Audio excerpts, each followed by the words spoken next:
you have been doing marketing for 12 years and stuff like that, but what was the most important lesson that you learned during those times, apart from the positioning, or apart from the authority? Because So when I then developed my PACE framework, it came with that real understanding of like when you mix a strong positioning statement, the way you carry yourself, the reasons why people are choosing you, with the one of the authority. important syndromes or important things that's happening to a lot of people as well, like they like doing something and then they start, especially the new entrepreneurs, they like doing something and they are like, Realizing like you're the author of your story, you're the authority of yeah, your life. And when you are literally in charge, when you are running to the beat of your own drum, that's not a how masculine. much do you think that uh, aesthetics of Italy have impacted your business in terms of First branding of and stuff? all, nothing's a failure because everything's teaching us Yeah, something. But I do think that resilience that you get when it's your business, yeah, like I don't, be helpful to you. But the good thing that it does it, it actually exposes yourself to you, and you're mm, like, oh, so these are the things that I lack, and I these are really the do things. believe in Mel Robbins has this. She says like if you work that hard, there's no way that it doesn't pay off. And I do think Yeah. that I think it's you can if you're doing the things.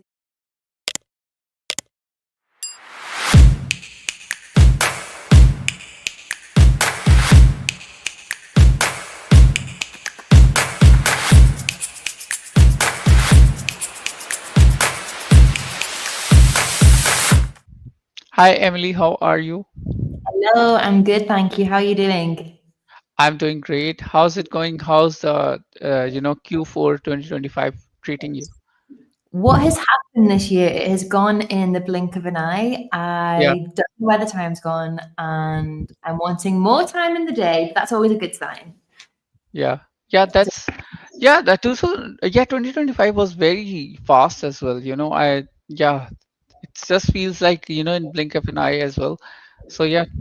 I always Uh, think, does that mean that we're getting older? Is this going to be the case every year? But this year in particular, I think it's gone ridiculous. Like I moved to Italy last February. I launched my business in June.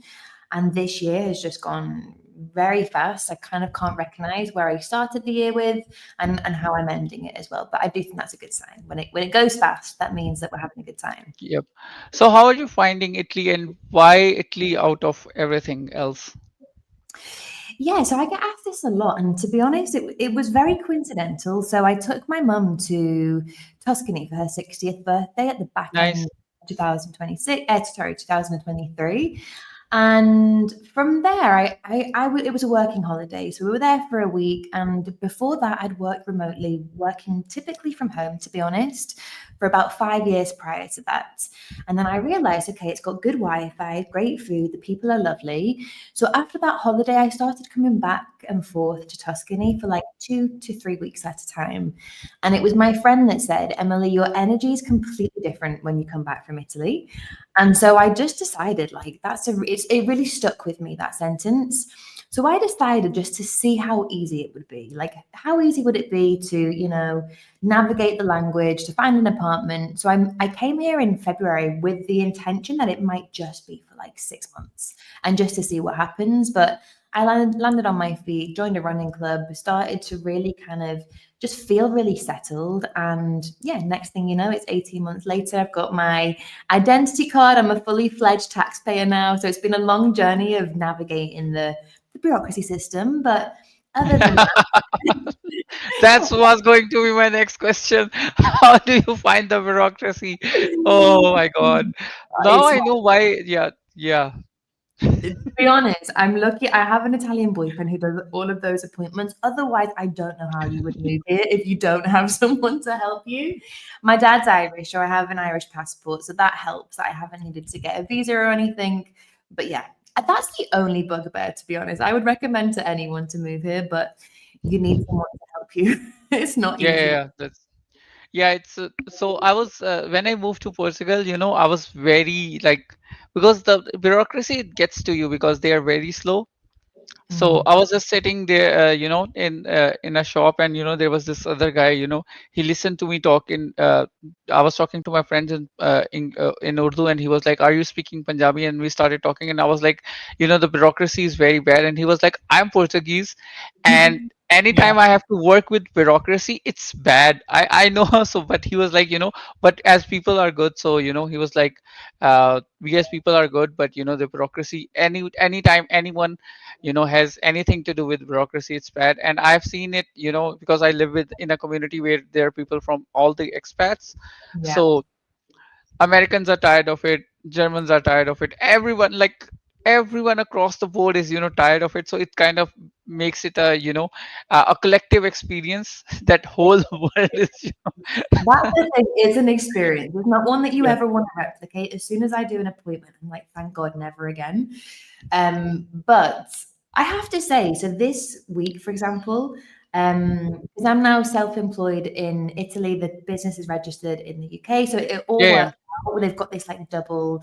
It's a good system in that sense, but actually, Italy have a brilliant way of navigating all your expenses, which is actually far better than the UK. I never thought that I'd be saying that they have a system which is actually faster, smoother, more easier to navigate. So once you're in, it becomes easier, but it's the process of getting there, right? What I found that I'd go to appointments and it completely depended on how the person felt on the day, whether they were going to give me the Yeah, right. But we can remember this process. We yeah. won't be doing it again, but at least we got there. Yeah, there was this thing where I had to basically take I needed a government document that say that I live there. So I had two house contracts, one in Portuguese, one in English, one in and then the signature from the landlord and stuff like that. I had all the possible things. I actually had a bill from the bank that said that I live there. I had everything. And then I Mm. showed them and they were like, oh, not these, there's another document that you need. And I was like, why? And then what I did was, instead of going to that particular person, I went to a different office of the same thing, and the person was in good mood, so he was like, "Okay, yeah, let's just do this." So I was Just like, "Is that it?"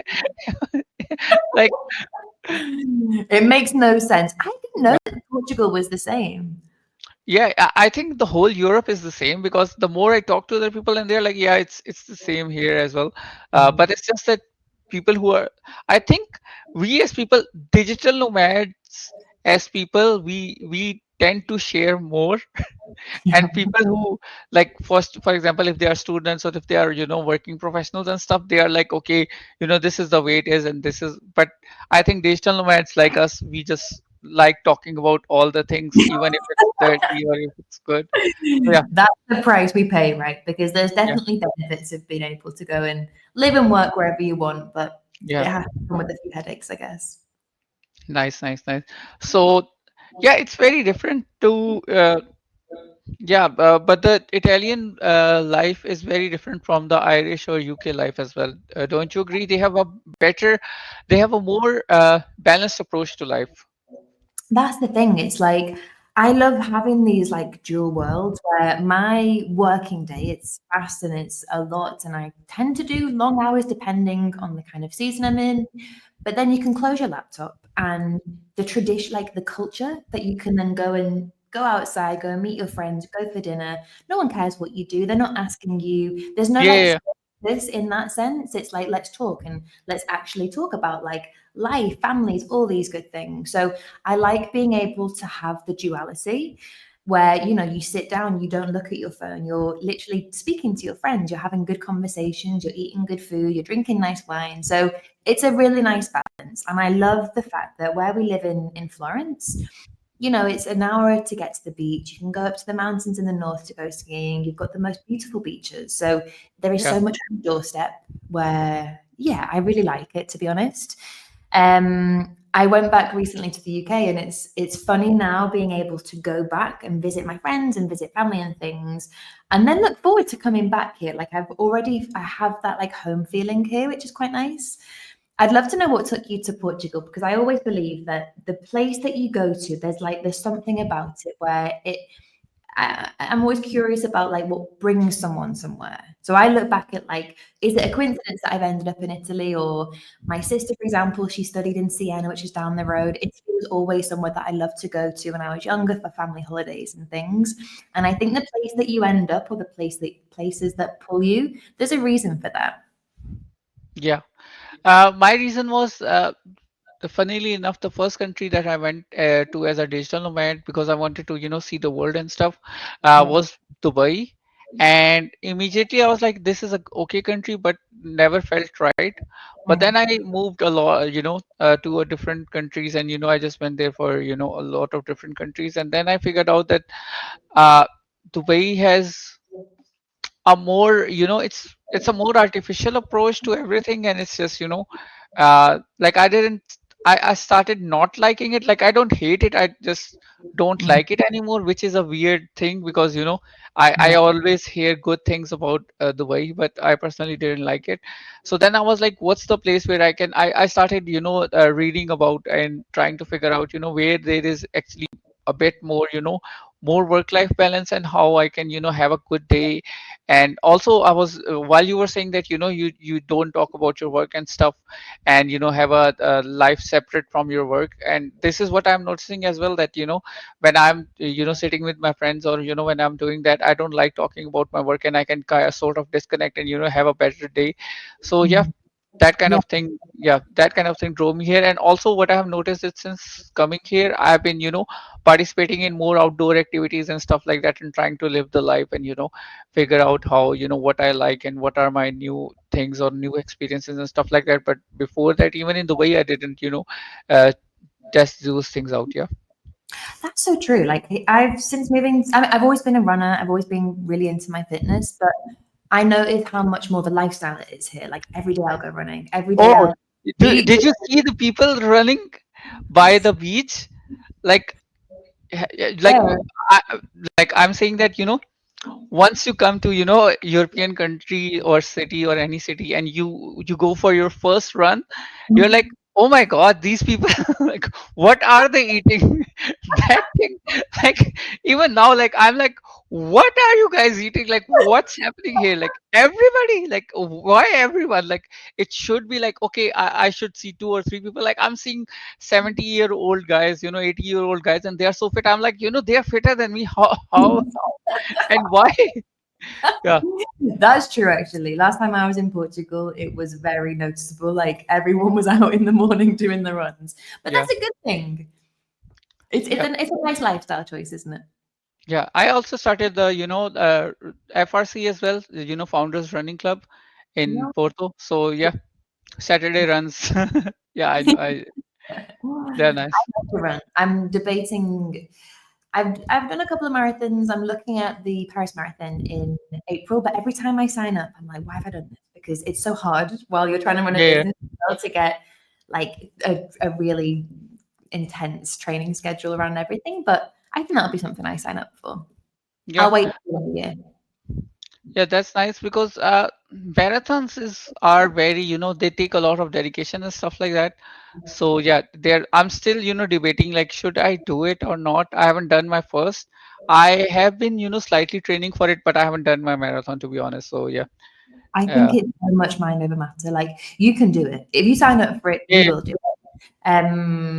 I think it's the best thing that you can do to prove to yourself that you can do something very, very, very hard because yeah, it's not fun. The last one I really didn't enjoy it for some reason, but the first one, just to feel that experience of like so many people all doing the same, having the same goal, and yeah, like stand next to other people. Like when you see someone slowing down and someone comes and cheers them on, and they run faster, and then seeing the crowd, like it's such a beautiful experience. But every time I do it, I say never again. But then the next one comes around where you want you want to do it again. yeah.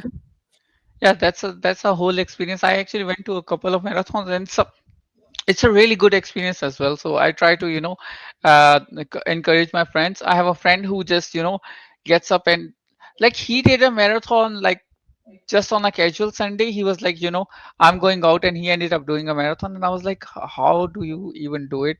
But yeah, he's a different human being. Yeah, You know what he's I can't understand is ultra marathon runners. That is yeah, like another, or like an Ironman. How can you yeah, just end on a marathon, right? yeah. But he is that kind of person, and like, the more people I meet, I'm like, they have so much talents. And usually we have, like, there's one person, he has one thing, and that's his thing. But then I meet, athletes, and they have, like, so many things, and I'm like, yeah, That's a very interesting way to look at life as well. It's just expansive, isn't it? When you Yeah, see someone, like, I'll never the second marathon I did. I remember hearing that because we were amateurs, and then before that had been professionals. And the professionals, it was a new mum of two twin girls, and the twins were like 10 months old, and she just won that yeah, round. Oh God, people are so empowering and yeah, inspiring. And when you see that you can do these things, it's like we should always think outside of like, okay, we think we can't do it, just go and prove to yourself that you can. Because yeah, I'm the same, when I hear people that are like running businesses, doing all these ridiculous things all of the time, it's like, okay, we really can. If we believe we yeah, can and we can't, then we won't, or we will, right? And I think it's so yeah. inspiring to surround ourselves with people that are just doing these ridiculous things to prove that we can.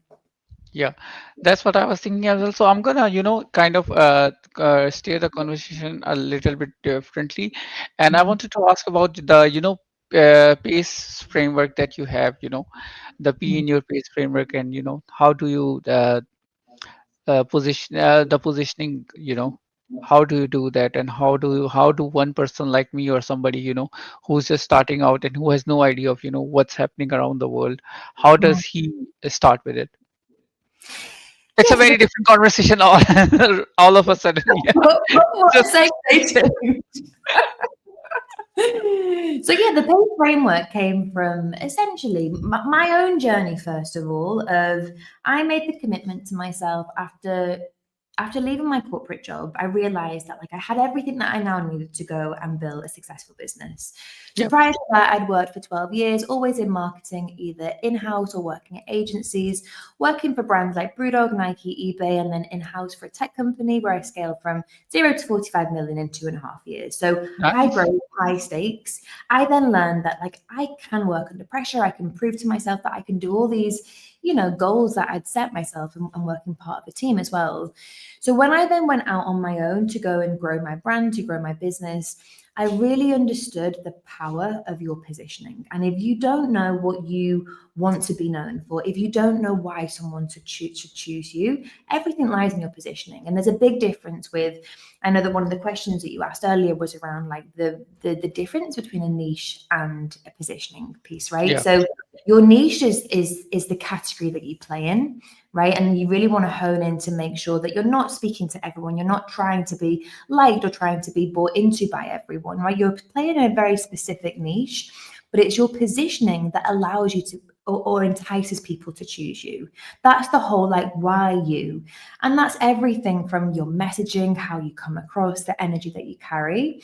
So when I then developed my PACE framework, it came with that real understanding of like when you mix a strong positioning statement, the way you carry yourself, the reasons why people are choosing you, with the authority credentials, which everybody has. Everybody, it's the yeah, one piece where I'm working with clients where because they're yours, you bury them. You think they're not, you think, why would anyone care about this? But we have authority credentials that we're typically sat on. So bringing those to the surface that helps your customers, your community make that decision of why they should work with you, why they should be invested in your community. And you overlay that then with content, right? Content that fits the full funnel, if you like. How someone comes across you, how you're educating people to be bought into your services, how you're actually converting people to come into your world, to buy from you, to stick with you for the long term. And then the ecosystem behind that sits behind your growth, right? And that's everything from how do you get people opted into your world? How do you actually deliver services where someone might come across you and they will want to work with you in one way, but if they don't have the budget or they don't yet have the time or the resources, what are the different offers that you have that can still allow them to be met where they're at? So once you mix your positioning with authority credentials, your content, and the ecosystem that allows your business to grow, that's a powerful mix in a world now where you don't have to have a big team. Like I'm a solopreneur where I've gone yeah, from 0 to 100 in a very short space of time. And it's by getting my systems, my ecosystem, my content, and my positioning into a strong place. yeah. That actually makes a lot of sense. Positioning is very important as well. And then the rest of the PACE framework, what does it attribute to? Like I said, it's your authority. What do you want to be an authority Yeah, on? So that's another thing, you know, you people start building their brands where they want their personal brand to fix their business, to fix, Yeah, you know, why someone would work with them. But it's, if people don't know what you're an authority on, you have to engineer that. You yeah, have to actually make sure that you're consistently sending these signals to your audience, to your community of what you're an authority on. Because yeah, let's face it, we're all very multifaceted, you know. I'm not only an entrepreneur, I'm not only someone that quit my job, moved to Italy. Like I have multi interests. I'm like yeah, multifaceted. So, and which is great. That's great for when you're building a community where you don't just want to talk about the same thing every day. You get bored of that. Your audience gets bored of that. But it is your authority that allows your business to grow when it comes to your yeah, revenue. That's really important that you have that as part of the mix as well. And then, of course, the content. So that the full pace framework, it's your positioning, it's your authority signals and yeah, credentials. It's the content that you consistently share with your audience every single day and the ecosystem that sits behind how your business grows month on month. So, people that are opted into your world, the different offers that you have, think about the offers that you can create that allow your customers and your audience to have different layers of proximity to you. So, the idea is the closer someone has access to you, the more they will pay. The lower someone has access to you, that's more down like your lower ticket items, then of course the lower that they pay. But it allows you that flexibility that you can still increase your revenue, that you can still grow, and you can still service and impact as many people as possible. yeah. That makes a lot of sense as well. So you talked about earlier that you have been doing marketing for 12 years and stuff like that. But what was the most important lesson that you learned during those times? Apart from the positioning or apart from the authority, because they're like when you are doing it for 12 years, it's such a long time, and then you start your solopreneur journey. What was the main thing that you took from that? Yeah, You took away from that. Well, I started my PR, my career in PR. So I remember like PR has changed so much. I remember yeah, looking at this small piece of coverage that I'd got for a client in a newspaper. And I remember questioning at the time, like, how is this making an impact to this business? Like, this is a tiny little press clipping. Why are people paying us this much money just to yeah, get something like that, right? I was really interested in kind of the psychology and how you can shape perception, how you can engineer influence. So throughout my career, like I didn't realize how, you know, at the time it felt like a very squiggly career where I'd be making pivots and moving from PR into social, into content, through to agencies, and then working with all these different types of companies, from fintech to beauty to fashion and so on. But actually looking back, every job that I've had, it has given me so much of the skill sets that I have now. I've understood what I like, what I don't like, what I believe in when it comes to marketing. I always felt it quite insecure that I wasn't a specialist. I'm very much a generalist because I've worked across so many different disciplines, so many different types of companies at different stages of their growth, from startup through to FMCG. But that has given me so much intel and wisdom in terms of how do you build a brand? What makes an effective brand, especially in today's landscape where you can literally create something out of nothing overnight. So, the power of understanding content, the power of understanding psychology. How do you get someone to part with their cash? How do you convince them that you are the right person to work with? So, what led me to making that decision to leave corporate and go and build my own company is like I saw how much I was able to deliver for other companies and help other people with their dreams. And I was like, why don't I do that for myself? Why don't yeah. I do everything that I've learned and pour that into my dreams, my purpose, my goals? Yeah, no, that actually makes a lot of sense as well. And also it's kind of freeing as well when you are, able to do something for your own self. At the same time that, so then there is a problem as well that, there are a lot of people who don't know what they like doing. Mm, And also the things that you like doing, it also keeps changing from time to time as well. So yes. I think that's one of the important syndromes or important things that's happening to a lot of people as well. Like they like doing something and then they start, especially the new entrepreneurs. They like doing something and they are like, okay, I'm really good at this, so they start that. But then in the middle of it, they're like, okay, I have lost my interest in it. So how Mm. do those people make sure that they are actually not getting yeah not getting those bursts of energy and then quitting, because I think that is the another pandemic that's waiting to happen, or it's happening as we speak. Mm. I think so many people, it's the number one area that I look for in prospects to make sure that they aren't developing businesses and offers Yeah, completely in isolation without speaking to their customers. Otherwise, you're at risk of creating a very expensive hobby. You have to yeah, make sure what you're going to build, that there's demand in the market for it. So the exercise that I take my clients on is making sure that what they're building, what their ideas are, these like brilliant ideas that they have in their head, right? Stress testing that to make sure, is that in demand in the market?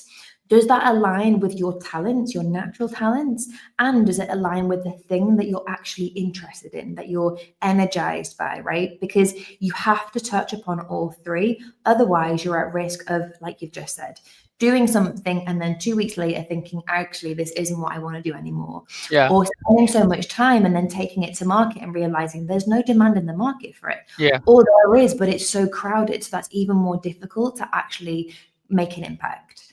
So I always make sure there's an exercise that I take my clients through to make sure that they are developing the offer which is so aligned to who they want to serve. Who is that audience, right? And you have to niche down, because if you're trying to, the more broad you go, the harder it is to actually stand out, because your customer needs to know exactly that you are the right person that gets them, the language that you speak, the messaging that carries weight. So making sure that they're really thinking about their customer, that they're making sure that they're thinking about the offer and the delivery and the kind of impact and value that it has through a multitude of lenses. So when we go through taking an idea, modeling it out in a number of different ways, how people are going to consume the content, how people are going to actually engage, is it one-to-one, one-to-many, what do all these types of offers look like, which people don't always haven't always got that awareness about. When you see the different ideas that you have laid out in front of you, that's when you see, with your gut feel, with your kind of full body, like that's the thing I want to do all day, every day. And that zone, when you can tap into, like, that's what I've created with my business. Like every day, genuinely, I can't wait to go and do this all over again, because yeah, I found my flow. And that's a place that we all deserve to be, doing the work that we believe in, that we want to do for forever, right? That's the yeah, yeah. idea. You're not doing something that just has a short runway in terms of your interest, but also in terms of revenue as well. Yeah, that actually makes a lot of sense. Yeah. So coming back to that, the previous topic that we were discussing, how much, Which one? so how much do you think that, uh, aesthetics of Italy have impacted your business in terms of, branding and stuff like that? Oh, that's such a good question. I'm not sure, to be honest. I feel like I feel like the style that I have, like for example, the Authority Academy. If you think of the word authority, it's kind of masculine, right? We always think Yeah, of, you have an idea of what that is. authority. Yeah, Exactly. But yeah, that really comes from my own journey of actually realizing, like, you're the author of your story, you're the authority of yeah, your life. And when you are literally in charge, when you are running to the beat of your own drum, that's not a masculine thing. That's very feminine, actually, to me. yeah, I love the fact that actually my clients, I've got a complete 50-50 mix. And I'm really proud of that. Because it comes back to that statement that you're the author, you're the authority of your life. I think when it comes to like my aesthetics, for example, they don't have a lot to do with Italy. Like the color orange means so much to me, because the book that I read by Roxy Nafousi Manifest changed my mindset completely. The book isn't that groundbreaking, but it allowed me to ask yeah, myself the important questions. So that's why I have the color orange. My kind of style in terms of visuals and the treatments that I give to my photography, that's just how I like, that's the kind of content that I like to consume. If I was thinking of like magazines that I read or what I consume on Instagram, the types of creators and influencers that that I admire is kind of aligned to that. But also with my own journey of, stepping into this more like authoritative era, I've had to become a different person. Like yeah, I, for a long time, was working from home, living in jogging bottoms, like not making that much of an effort. But when I then realized, like, I now just need to start going to face some of my fears, to actually step outside of my comfort zone, I had to level up. So I was always looking ahead of like, who do I need to become in order to do these things that feel scary at the time, putting yourself out there, working through limiting beliefs, getting over the fear of being seen. I was leveling up in a way that like thinking about how would they dress, how would they come across, what kind of energy would they carry, how would they make decisions. So I think that's kind of like the identity of my brand and my business is kind of an amalgamation of all of that. Yeah, but I'm gonna add one more thing, that it's not bad to be in your, jogging bottoms, or yeah, when you're working from home, it's perfectly fine. Because I have had some days when I was like, I don't feel like, going out from my room at all. So, 2 days, especially this weather, this weather, I'm like, I'd rather, stay inside as long as, I don't have to go outside.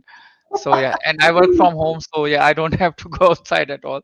But yeah, that makes sense, that you have to face your fears, and you have to, I think starting new activities is I think starting new activities is the most sure shot way of, expanding yourself.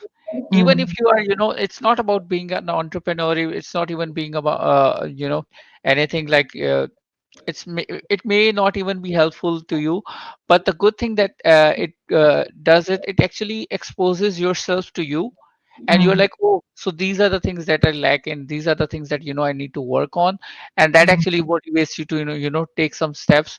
For example, I have been going to gym for like 5 6 years, but I never took a boxing class. And the first boxing class I took, I was like, oh, I don't have reflexes at all. Like, I know I can punch hard, but what what if the punch is coming toward me? Like, what will I do? So that's why, so that's when I realized that reflexes are more important and stuff like that. So it's even a small thing, like uh you know it's a very small yeah. thing to have reflexes, but it's just that it I was like, okay, I need to work on this. So I started going to the boxing club, and started working on it. And these are the No, small things that you start working on. For example, if you go to surfing and you are like, okay, so my balance is not right, so I need to work more on my balance.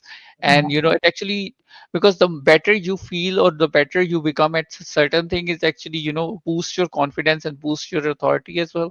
And then you are like, okay.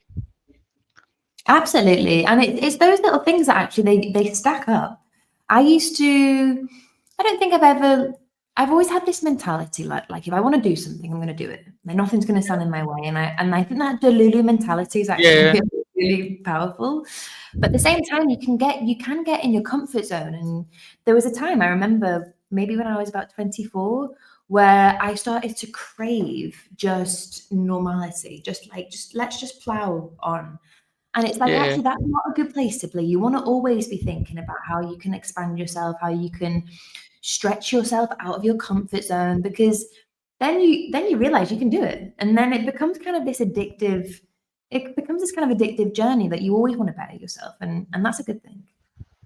but sometimes I'm like, sometimes I'm thinking like, it's not even bad to be, just conformity, or just living the, normal life as well. Especially after coming to Portugal, like everyone is so relaxed and chill. It's not that good, but I'm still like, these guys are actually enjoying more than me. Like, I'm working 80 is 16 to 10 16 hours a day, and then they Mm. are just, they're on their third super walk right now Oh in the my middle of the day. So God. they're doing something, maybe I they think don't have money, but they are enjoying life.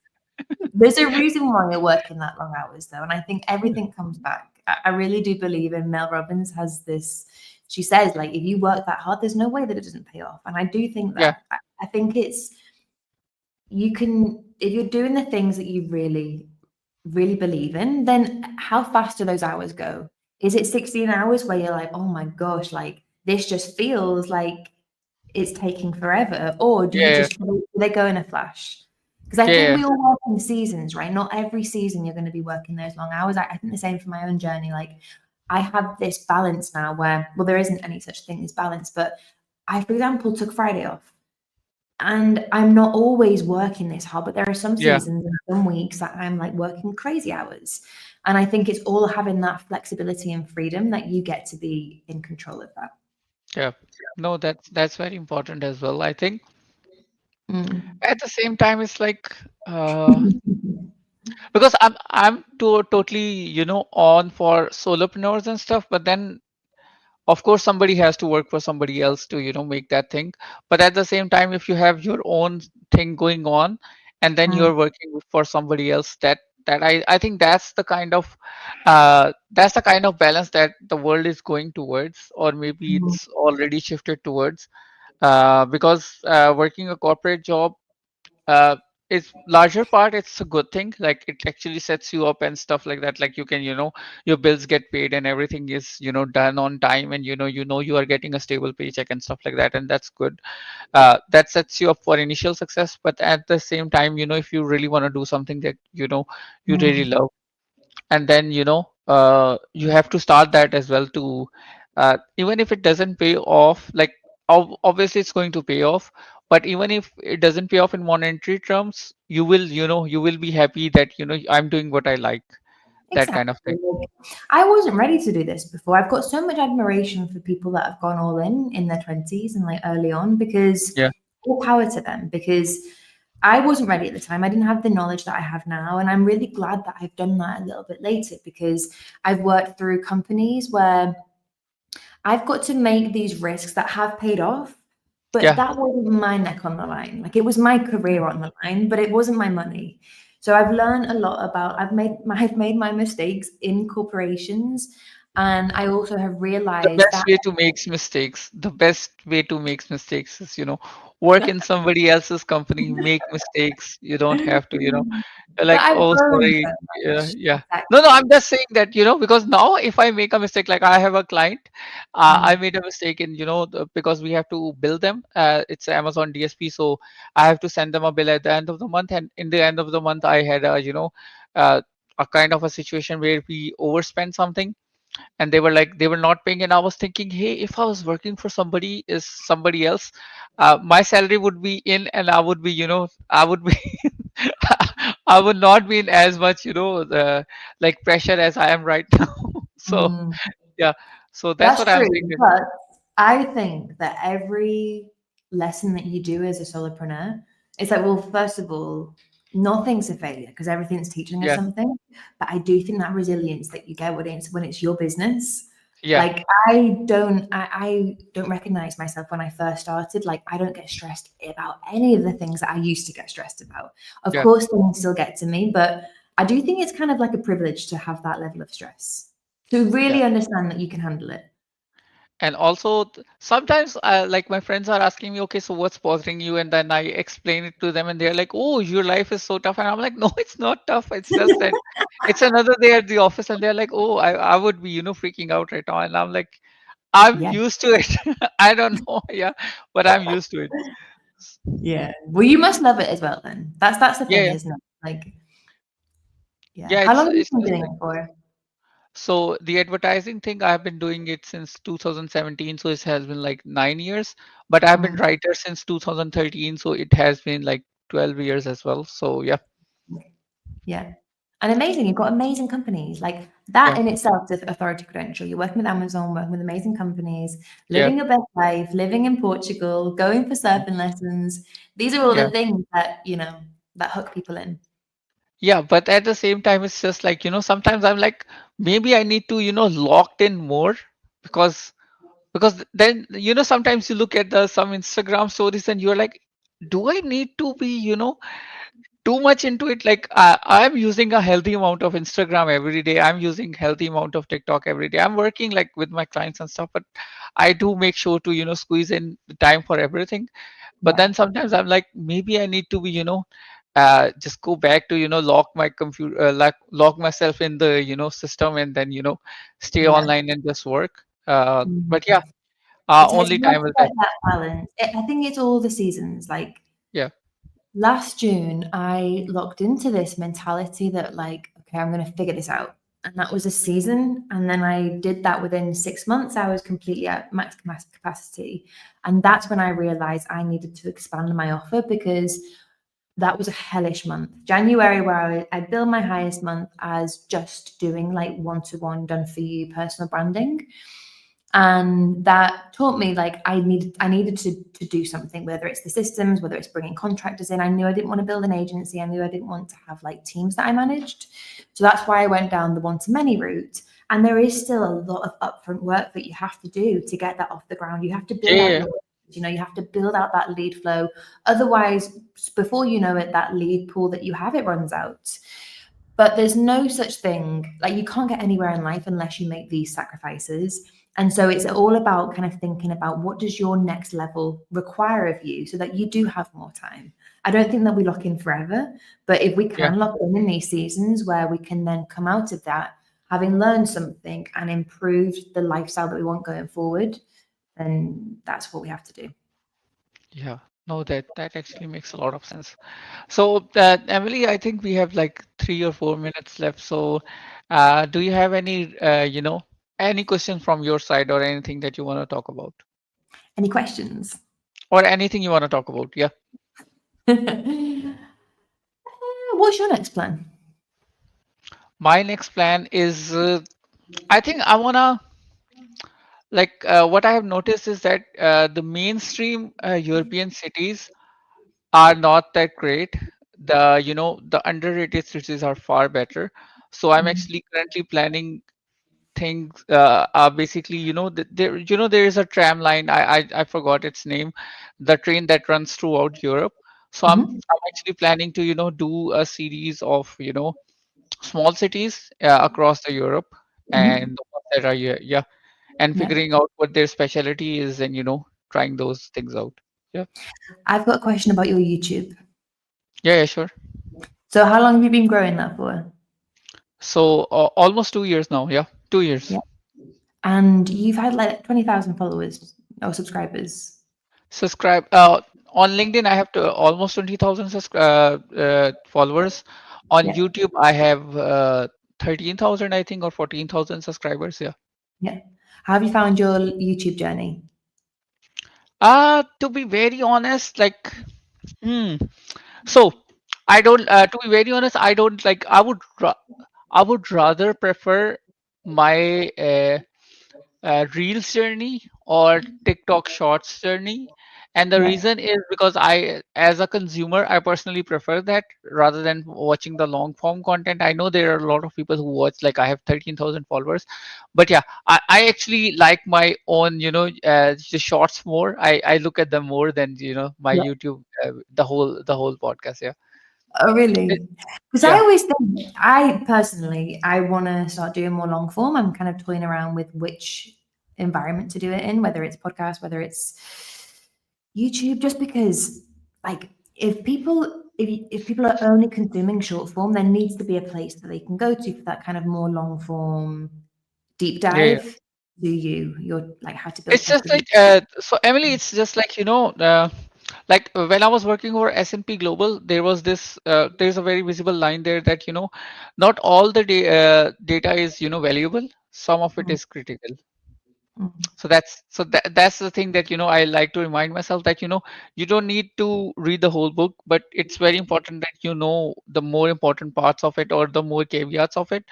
So I think that's why both of them are very important, that you have a long form, like because sometimes I scroll through YouTube reels a lot or mm. TikTok a lot, but then more like I think it's like every week that I see one short form and I'm like I need to see a long form of this, so I just go and look at Yeah. the long form video of it. So I think that's the important thing as well.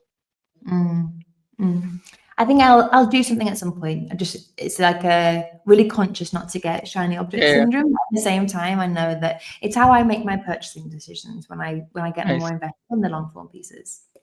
Yeah, yeah, that makes sense. But at the same time, it's just like I think like in the start there was books, and then there were a lot of formats that people worked on, and to be honest, I think that podcasts are next form of content that that actually helps people do stuff, because I have had a lot of people that came to me that they were like, we have been reader of your podcast, and it has helped me figure a lot of marketing stuff out and stuff and other things.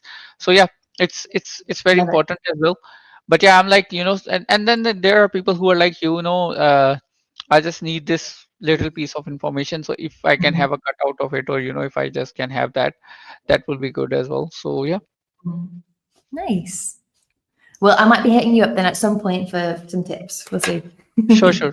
Would love to give you. Yeah, no worries. Amazing. Well, it was so good to meet you. It was nice talking to you as well. Thank you so much for coming on the podcast. Means a You're lot. welcome. You're Okay. welcome.